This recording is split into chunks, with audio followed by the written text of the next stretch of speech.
we're introducing product that can be more creative, that we can play with, we can experiment with.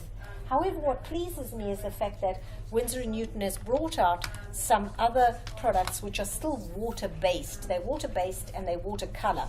And the markers are one such product. So these pens, these markers, come in a range of a tin of 12, a tin of 6, or you can buy them loose. So what I did was I got the tin of 12, and then the colors that weren't in there that I loved, I bought the individual colors and I've added to that. What I do love about these is that there's absolutely no chemical in them. I know that it's not harming me, whether I'm breathing it in, whether I'm touching it, whether I'm painting with my fingers. Here I'm using, say, a lot of paint. It's coming in the pen, in the marker, in where I want it to be darker, and I put less color where I want it to be lighter. So with watercolor, we like to get that little bit of transparency. These pens, by the way, these markers have two ends. They have a thicker end, and if you are getting to the detail, they have a very fine point as well. I always make sure I click it so that it does not dry on me. That way I know it can have a longer shelf life. Now I'm activating the color with water, and you literally just drop the water in and activate and move the paint. So we're getting, it's a drawing base, which meant that it was quite quick and easy, and yet I've actually got the color extended through that. The other thing I love to do is I love to mix the colors on the paper. So this is a lovely dioxazine violet, which is a very rich color, and in the watercolor markers, these are the same as the Cotman's range, by the way. So if you're looking for the color and you know the Cotman's, Winsor & Newton Cotman's. So here I've got the purple, and that's sort of okay.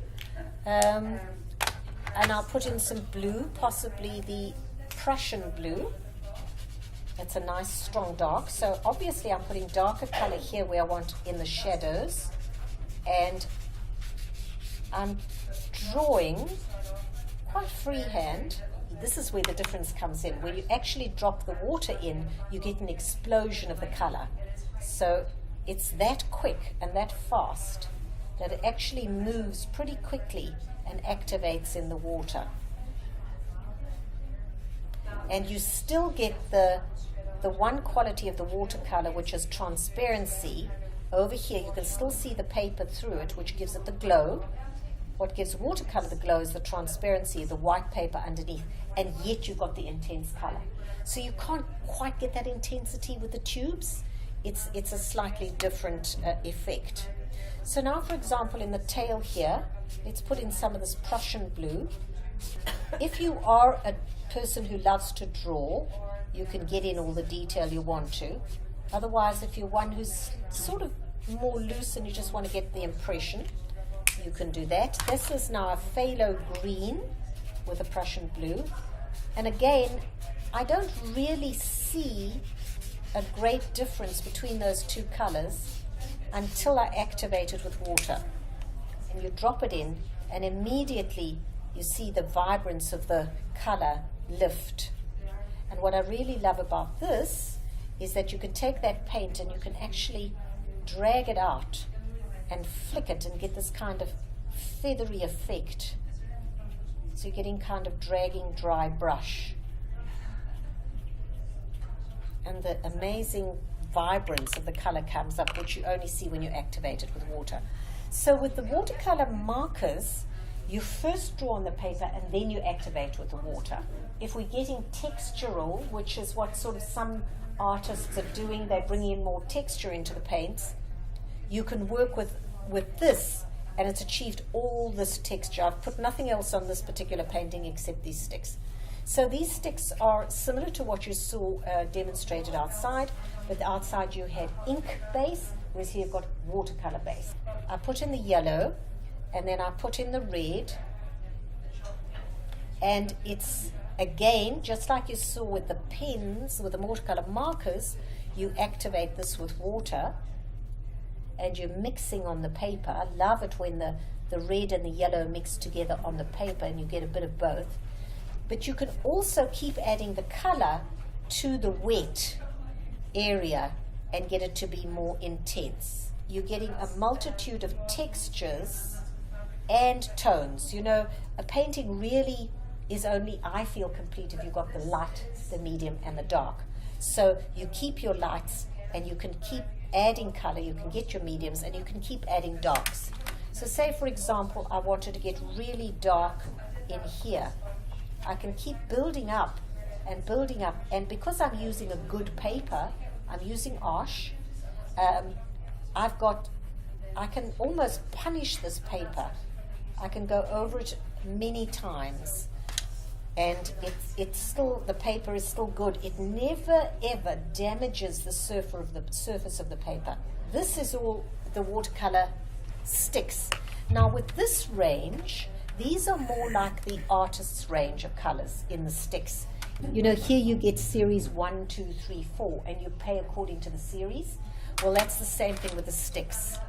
Whereas with the watercolor markers, that's Cotman paint basically in the markers. So these are all one price range, just as these tubes would be one price range. What's the price of the markers? I seem to remember that the retail price of this was about 50 something. I see from the handout that if you order today, there are specials. And so I think your trade price here, you're getting 27 or something if you order 3 tins. I'm not sure, but it's in your handout. I also loved using this texturally. I like to see your man using the grater. So I am going to put some water in a space. Let's say, for example, here. If I fill this area with water and fill this area with water, and then I grate. I used to use sandpaper, but the sandpaper, the pigment of this just got stuck in the teeth of sandpaper. So I used to sandpaper watercolor pencils and still do. But here with the grating, it's great because you get thicker bits of pigment. Now it doesn't matter if my blue is going all over my flower and all over my stem, because if I blow this here, it actually only stays where I wet it. So it's getting another texture altogether. So if we're working with texture, these are great from a textural point of view. And I can work into them and work into them and work into them. I might now mix the mediums because they're all intermixable. So say, for example, here, that green there, if I wanted to get a green, I could use the marker over the pen, over the watercolor stick. See how hard it is to talk and demonstrate at the same time? And then I can activate that. So you can get a multitude of colors, even if you are thinking, well, you actually only have that range of colors. No, because you can mix them on the paper, you can make them lighter and darker. So I think this is fabulous. This is on a cold pressed paper, so you get the tooth. So where you drag it, like he was dragging this, if I took the paper off and I dragged it sideways, you get that tooth and that texture, and yet you get those beautiful vibrant colors. Then I just want to show you the difference between the, let me quickly show you a bit about inks. You see these Liquitex inks. So this is a watercolor that I painted previously. Now, if I wanted to, I could make a mixed media with this. Whether the paint was still wet or even if I re-wet it,